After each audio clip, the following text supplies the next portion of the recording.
Assalamualaikum warahmatullahi wabarakatuh. Ahlan wa sahlan anak-anak, apa kabar hari ini? Mudah-mudahan kalian selalu sehat, semangat, dan ceria. Anak-anak, hari ini kita masih belajar pada pelajaran kedua, yaitu tegakkan sholat.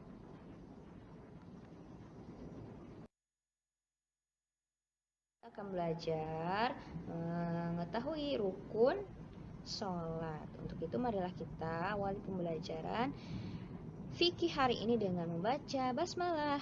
Bismillahirrahmanirrahim.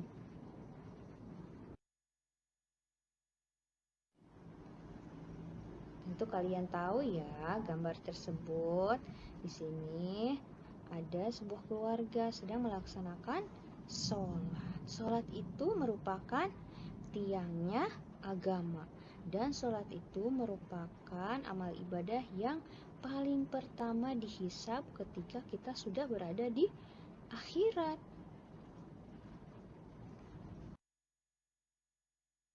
Sama-sama ya anak-anak. Amal ibadah yang paling utama adalah sholat. Sholat merupakan amal ibadah yang pertama kali dihisab atau dihitung pada hari kiamat. Jika sholatnya baik, seluruh amal seseorang ikut baik. Tetapi jika sholatnya buruk, maka amal seseorang ikut buruk.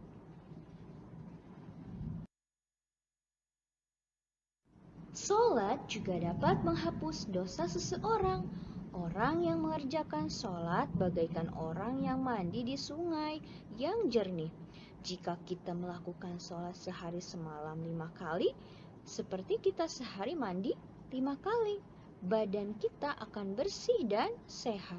Maka orang yang sholat dirinya akan bersih dari dosa. Nah, anak-anak, mari kita mulai mempelajari tentang rukun sholat. Yang pertama, kita harus mengetahui arti dari rukun. Rukun adalah sesuatu yang harus dilakukan. Jika tidak dilakukan, ibadahnya tidak sah. Ada rukun yang pertama tidak dilakukan, yang kedua dilakukan, tetap tidak sah. Kita melakukan rukun yang pertama, kita melakukan rukun sholat yang kedua terlebih dahulu daripada rukun sholat yang pertama, kira-kira sah atau tidak? Nah, kita akan pelajari yang hal seperti itu. Jadi mari kita simak sama-sama ya anak-anak. Nah, rukun sholat yang pertama adalah niat. Tentu kalian sering membaca niat ya ketika sholat, baik itu sholat wajib maupun sholat sunnah. Di sini niat itu artinya adalah menyengaja mengerjakan sholat karena Allah bersamaan dengan takbiratul ihram. Niat ada di dalam hati agar hati lebih khusyuk dan teringat sebelum takbiratul ihram melafalkan niat dengan lisan. Jadi melafalkan niat itu harus secara lisan. Ya, misalkan niat sholat zuhur, usolli fardhu zuhri arba'a raka'atin mustaqbilal kiblati ada'an lillahi ta'ala. Nah, selain kalian melafalkan secara lisan niat itu, kalian harus melafalkannya melalui hati kalian. Kalian niat untuk sholat zuhur dengan khusyuk dan berniat bahwa ibadah kalian bisa diterima oleh Allah. Nah, rukun sholat yang kedua yaitu berdiri bagi yang mampu. Bagi orang yang tidak mampu berdiri, maka dia boleh mengerjakan dengan duduk. Kalau tidak bisa duduk, bisa dengan berbaring. Kalau tidak bisa berbaring, dengan isyarat.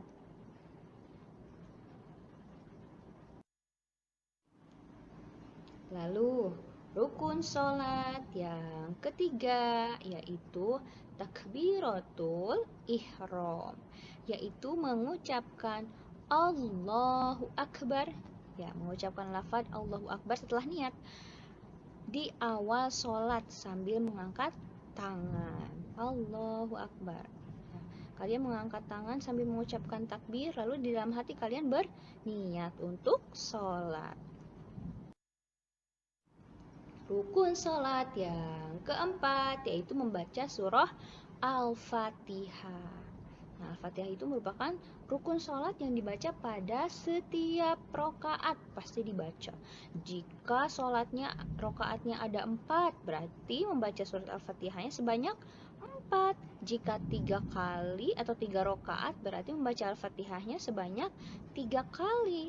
Jadi, Bunita harap kalian itu sudah sangat tertib dan rapih dalam membaca surah Al-Fatihah. Panjang pendeknya harus benar. Pokoknya harus hafal karena Al-Fatihah itu merupakan rukunnya sholat. Kalau misalkan Al-Fatihahnya kalian masih belum hafal, berarti rukun sholatnya ada yang tidak sempurna. Jadi tidak sah sholatnya. Selanjutnya rukun sholat yang kelima yaitu ruku dengan tumaninah. Apa sih tumaninah? Tumaninah itu artinya tenang, kira-kira cukup untuk membaca subhanallah. Ketika kalian ruku, kalian membaca tasbih. Coba bacanya apa ya? Subhana rabbiyal azimi wa bihamdi. Nah, itu ketika ruku kalian membaca tasbih. Rukun sholat yang keenam yaitu i'tidal. I'tidal itu bangun dari ruku dengan tumaninah juga. Lalu rukun sholat yang ketujuh yaitu sujud 2 kali dengan tumaninah.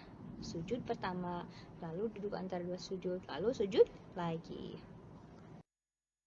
Rukun sholat yang ke-8 yaitu duduk di antara 2 sujud dengan tumaninah. Duduk di antara 2 sujud yaitu dengan duduk iftirosi. Nanti Bunita akan bahas mengenai duduk iftirosi itu seperti apa di tata cara sholat.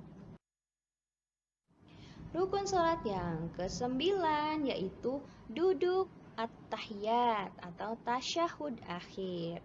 Duduk pada tasyahud akhir disunahkan dengan duduk tawaruk. Nah, ini juga akan dibahas nanti ketika membahas materi tata cara sholat. Rukun sholat yang ke-10 yaitu membaca at-tahiyat atau tasyahud akhir.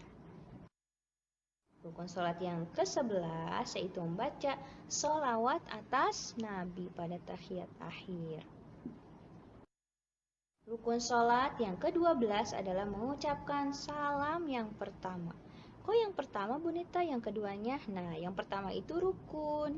Sedangkan salam yang kedua itu merupakan sunnah. Lalu rukun sholat yang ke-13, tertib atau berurutan. Tertib artinya rukun sholat tersebut dilakukan secara urut dari awal sampai akhir. Jadi kalian jangan sampai membolak-balik atau menukar urutan rukun sholatnya. Kalian mengerjakan ruku dulu nih, baru kalian takbiratul ihram. Kalian mengerjakan sujud dulu baru ruku. Itu tidak boleh. Berarti tidak tertib atau berurutan. Jadi sholatnya tidak sah kalau tidak tertib. Ini rukun sholat itu terbagi menjadi 2. Ada rukun qauli dan rukun fi'li. Rukun qauli yaitu rukun yang berupa bacaan, seperti bacaan surat Al-Fatihah. Jadi qauli itu ucapan, bacaan. Kalau rukun qauli atau rukun fi'li maksudnya yaitu rukun yang berupa perbuatan seperti ruku dan sujud. Ya, jadi qauli itu bacaan atau ucapan, kalau fi'li itu perbuatan. akan menyusun atau membagi mana nih di antara 13 rukun sholat yang masuk pada rukun qauli dan yang masuk pada rukun fi'li. Sekarang yang pertama nih, rukun qauli yang diucapkan atau dibaca. Rukun berupa bacaan yaitu niat, takbiratul ihram, membaca Al-Fatihah. Takbiratul itu dengan membaca Allahu Akbar ya. Membaca tahiyat akhir, membaca sholawat Nabi, Allahumma sholli ala sayyidina Muhammad wa ala sayyidina Muhammad tuh. Lalu mengucapkan salam yang pertama, Assalamualaikum warahmatullah. Nah, itu rukun qauli. Sekarang rukun fi'linya. Berdiri jika mampu. Itu kan perbuatan. Ya, kalian tegap berdiri. Lalu takbiratul ihram dengan mengangkat tangan, ruku, i'tidal, sujud, duduk antara dua sujud. Nah, itu pembagian antara rukun qauli dan fi'li. Nah, anak-anak, mari kita menyanyikan lagu rukun sholat ya. Jadi nanti Bunita akan berikan tugas untuk kalian menyanyikan lagu rukun sholat. Jadi perhatikan baik-baik, kalian dengarkan lalu kalian ikuti ya. Kita nyanyi bersama-sama. Wahid, isnain, salasah. Rukun sholat itu ada 13. 1 membaca niat, 2 berdiri, berdiri jika mampu, 3 takbiratul ihram, 4 baca Fatihah, 5 itu ruku dengan tumaninah, 6 itu i'tidal dengan tumaninah, 7 itu sujud, 8 itu duduk antara dua sujud, 9 duduk tahiyat akhir, 10 membaca tahiyat akhir, 11 membaca salawat atas Nabi, 12 mengucap salam yang pertama, 13 itu tertib atau berurutan. Jangan sampai tertukar, sholatlah yang tertib, karena sholat itu adalah tiang agama. Sudah bisa? Kita ulang lagi ya, sekali lagi. Wahid, isnain, salasah. Rukun sholat itu ada 13.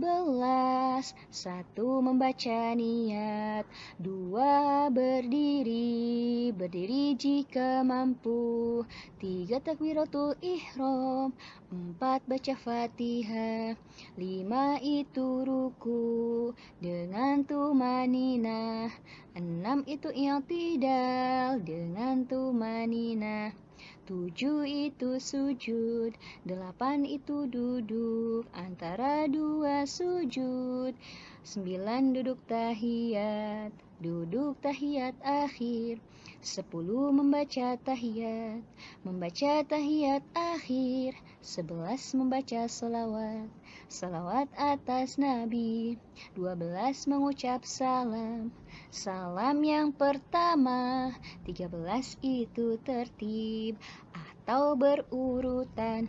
Jangan sampai tertukar, sholatlah yang tertib, karena sholat itu adalah tiang agama.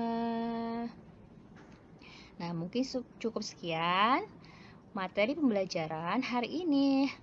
Bunita akhiri, wassalamualaikum warahmatullahi wabarakatuh.